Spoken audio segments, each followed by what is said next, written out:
Here's two absolute classic works, which I haven't commented on to date.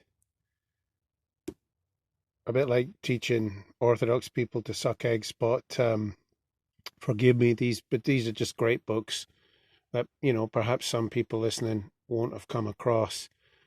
I picked up mine secondhand I got mine from a Roman Catholic monastery for £2.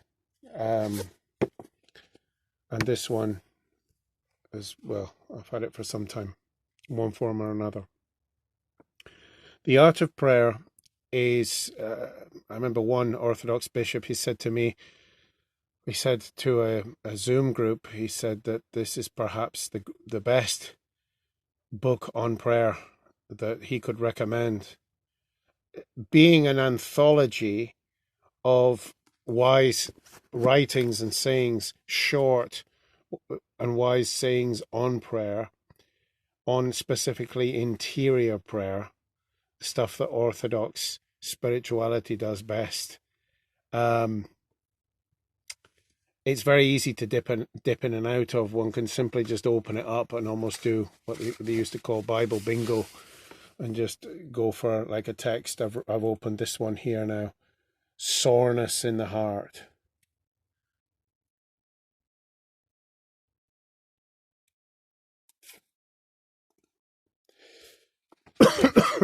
If we go to just the table of contents, there's a lot of Theophan the Recluse in here.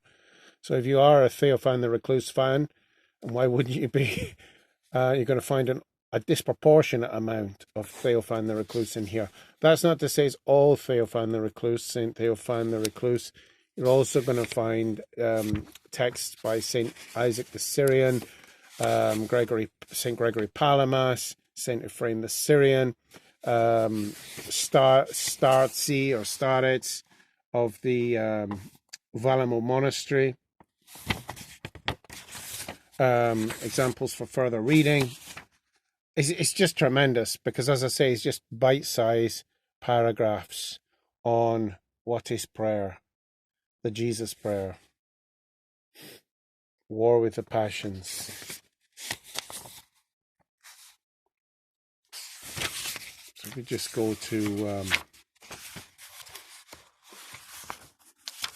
the initial What is Prayer chapter by Theophan the Recluse. What is prayer? What is its essence? How can we learn to pray?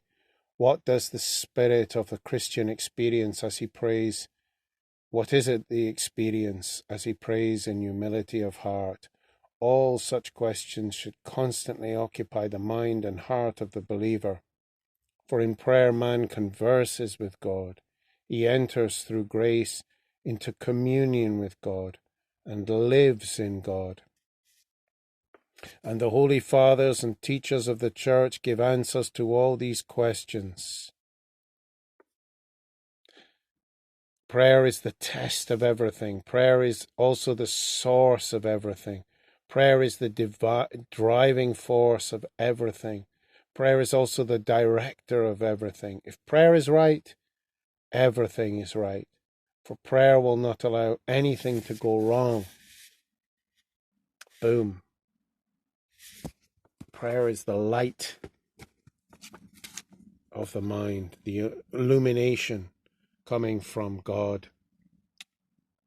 Now, this book kind of proves that thesis in the form of a story. The story of it's a very famous story of a Russian peasant of educated stock, but he's a poor man, and he goes off in search of continual prayer. He hears in liturgy. This is set in Russia in the 1850s.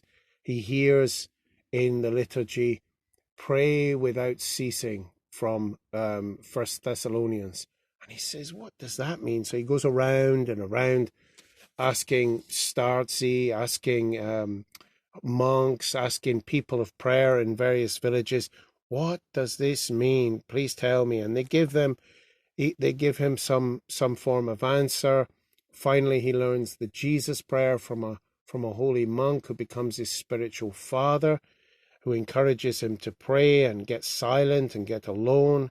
And he takes on menial jobs like keeping somebody's kitchen garden for the summer, or collecting firewood in the woods of Siberia, minding a church. He takes on these simple, humble tasks that allow him to really delve into his prayer. And while he's doing it, he's getting dug in to the Philokalia, which is the great classic. It's, I would dare say, even though it's apples and oranges, but for the use of it and for its importance, it is the Summa Theologica of the Orthodox world.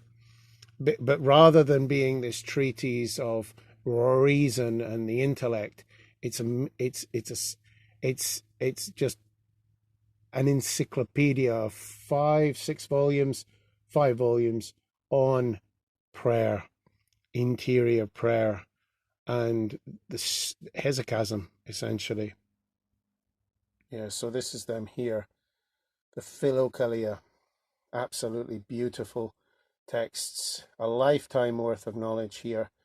I think one thing to highlight, Metropolitan Anthony of Suraj, he says in the introduction, it's not a case of simply mimicking, literally what the pilgrim does. Okay, the pilgrim prayed for 14,000 Jesus prayer a day. I'm going to do the same. Oh, he prayed 10 hours a day. Oh, he lived on bread alone and water. Let's get it straight. The bread and water of the 1850s was very different to the bread and water of today. Right off the bat, our soils are depleted. Our food isn't what it used to be. But anyway, let's keep it with Metropolitan Anthony is saying here that we shouldn't just blindly follow, but definitely be inspired. I find just reading an hour of this and The Way of the Pilgrim, and it leads you into all of this. It opens the door to all of this, which, again, there's a conversation in this book between the pilgrim and a teacher, I think it is, of like, well, which is more important, the Jesus prayer or the Philokalia or the Bible?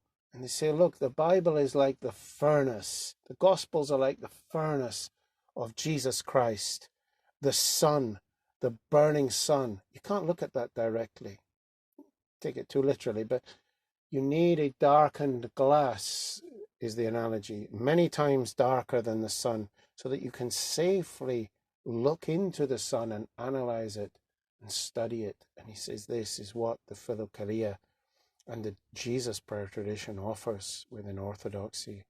Now it is within Orthodoxy, as Metropolitan Anthony says, and this is where the pilgrim learned to say the Jesus prayer, not on his Todd with a couple of books, but as part of a living tradition. He learned it from a holy starets who continued to inspire and teach him all along his journey in one way or the other, and nourished by the life of the Orthodox Church and its liturgy and whatnot. So, some beautiful books to bring to your attention.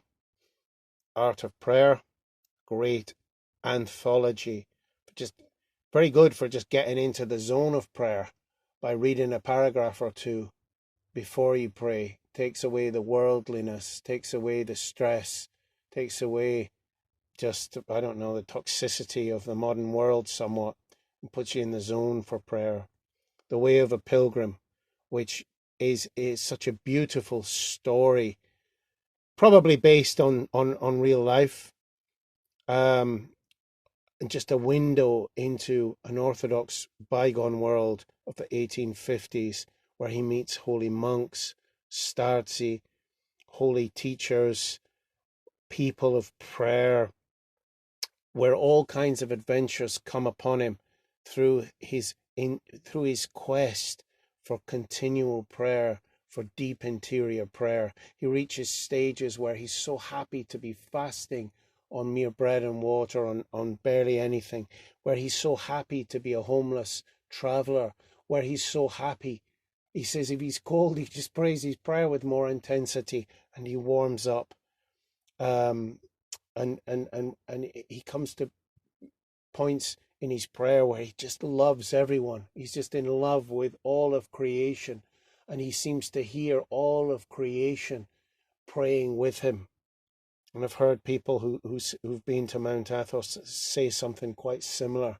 It's as if the very blades of grass and the birds and the trees are praying, where there's thousands of liturgies going on every day, and prayer been going on for a millennia and more.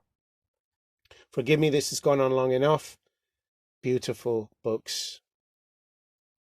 May the Lord inspire us to read them and to gain insight and the gift of prayer through them and through the prayers of these holy authors. Amen.